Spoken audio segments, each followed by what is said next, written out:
کو خدا دا خوف کرو یار, کو علماء اہل سنت نو دیکھو سنو بیٹھو تے صحیح نا.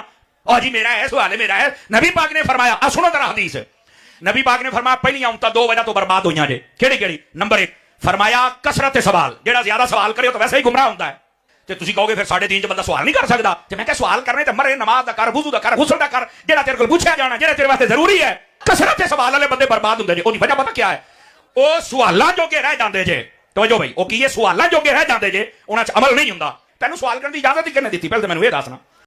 گالیوں والی سرکار سمر عباس اتاری حافظہ اللہ تعالی, ویسے اس دو بعد حافظہ اللہ انہیں کو نہیں رہنا, بریلویاں نے مولویاں نے عوام نے کہنا تو بن کے مروایا یار, کیا کیتے ہی ساڑھے نال. وہ اس ویڈیو میں کہتے ہیں کہ اسی لیے کثرت سوال سے اسلام میں منع کیا گیا ہے. وہ کہہ رہا سوال پوچھو ہی نا. اچھا ایک پاسے کہندے نے انجینئر جائل ہے وہ جا کے پوچھ دو, ساڑھے کو پوچھو, اور دوسری طرف کہتے ہیں جو پوچھنا آندے نے کہتے ہیں جی کثرت سوال سے منع کیا. اور بھائی کثرت سوال سے جو منع کیا گیا وہ اس صورت میں ہے کہ جب وقت کا پیغمبر موجود ہو اور وہ احکامات سکھا رہا ہو, اس میں آپ نے بال کی کھال نہیں اتارنی. جس طرح کہ موسیٰ علیہ السلام کے ماننے والوں کو ایک گائے قربان کرنے کا حکم دیا گیا, اللہ نے اس کی مثال بیان کی کہ تم نے بنی اسرائیل کی طرح نہیں ہونا, پیغمبر جتنا بتاتے ہیں بس اتنا ہی کرو, ورنہ انہوں نے تو جو کہا کہ وہ گائے کا رنگ کیا ہو, کیسی ہو, عمر کتنی ہو, مصیبت میں پڑ گئے. یہ نہیں تھا کہ آپ نے دین کے بارے میں پوچھنا نہیں ہے, بلکہ اس کے الٹ ملتا ہے کہ اگر نہیں پوچھو گے تو بخاری مسلم میں آتا ہے حضرت جبرائیل علیہ السلام انسانی شکل میں آئے اور نبی علیہ السلام کے گھٹنوں کے ساتھ گھٹنے ملائے اور نبی علیہ السلام سے سوال پوچھنے شروع کر دیے. صحابہ کرام کہتے ہیں کہ وہ بندہ وہاں کا بھی نہیں تھا اور اس کے جسم کے اوپر سفر کے آثار بھی نہیں تھے, سفید انہوں نے کپڑے پہنے ہوئے تھے اور ان کے بالوں کا رنگ بھی جو ہے وہ سیاہ تھا. ہم نے کہا یہ بندہ کون ہے, کیونکہ اس زمانے میں علم غیب نہیں ہوتا تھا. اگر ابو بکر, عمر, عثمان و علی کو یہ پتہ ہی نہیں چلا یہ حضرت جبرائیل تھے تو غوث کتب ابدال شاہی کوئی نہیں. ہاں خلفائے راشدین جیسا ہے ہی کوئی نہیں, تیرے غوث کتب ابدال شاہی کوئی نہیں. اے بھی نکل رہی ہو دے چوں لو سامو کتنے جاندہ ہے دماغ. وہ کہتا کیڑی بلا چمڑ گئی, اے اسی نے کیا سی تاری نے بلا بڑی بڑی پی جائے, پہ گیا جائے تھوڑے بابے نو, پہ گیا جائے, کھا گیا جائے, ڈھکار نہیں سماریا, میرے نبی سا ہے ہی کوئی نہیں, تیرے بابے تھے شاہی کوئی نہیں. تو دیکھیں وہاں پہ نبی السلام نے کہا جبرائیل آئے تھے اور دین سکھانے آئے تھے کہ مجھ سے دین پوچھا کرو, اور یہ کہتے ہیں نہ پوچھو, کثرت سوال. اصل میں بات یہ ہے ان کے پاس جواب کوئی نہیں ہے. چشتی رسول اللہ کیسے جواب دیں, شبلی رسول اللہ, کشف مجوب کی باتیں ہیں, انہوں نے گاٹے فٹ ہو گئی ہیں. جبکہ قرآن کہتا ہے فَاسْأَلُوا أَهْلَ الذِّكْرِ إِن كُنتُمْ لَا تَعْلَمُونَ, سوال کیا کرو اہل ذکر سے اگر تمہیں نہیں معلوم. یعنی کہ اگر تمہیں نہیں پتا جیالوجی کیا ہے تو تم نے سمر اتاری سے نہیں پوچھنا, کسی جیالوجسٹ سے جا کے پوچھنا ہے. اگر قرآن کی کوئی آیت ایمبریولوجی سے متعلق ہے تو باپا جانی تو نہیں بتا سکتے, وہ تو یہ بتائیں گے دادا صاحب کی گھوڑی. اس کے لیے آپ نے کسی گائنی کی فیلڈ کے ڈاکٹر سے پوچھنا ہے. اور اسی طریقے سے فلکیات سے جو متعلق چیزیں ہیں وہ آپ نے اسٹرانومی کی فیلڈ کے ایکسپرٹ سے پوچھنا ہے. اور آپ نے اگر کوئی چھوٹے موٹے سبحان اللہ کے فضائل یا الحمدللہ کے فضائل سے متعلق کوئی روایتیں سننی ہے تو آپ نے کسی سے بھی جا کے سن لینی ہے. تو قرآن تو کہہ رہا ہے کہ اہل ذکر سے آپ نے پوچھنا ہے.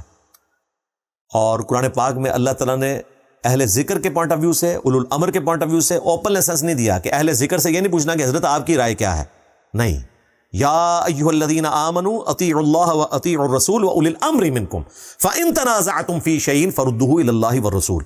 اطاعت کرنی ہے اللہ کی, اس کے رسول کی, اور اولو الامر کی. حکمران بھی ہو سکتا ہے اور وقت کا بڑا عالم بھی, لیکن اس کو اوپن لائسنس نہیں ہے.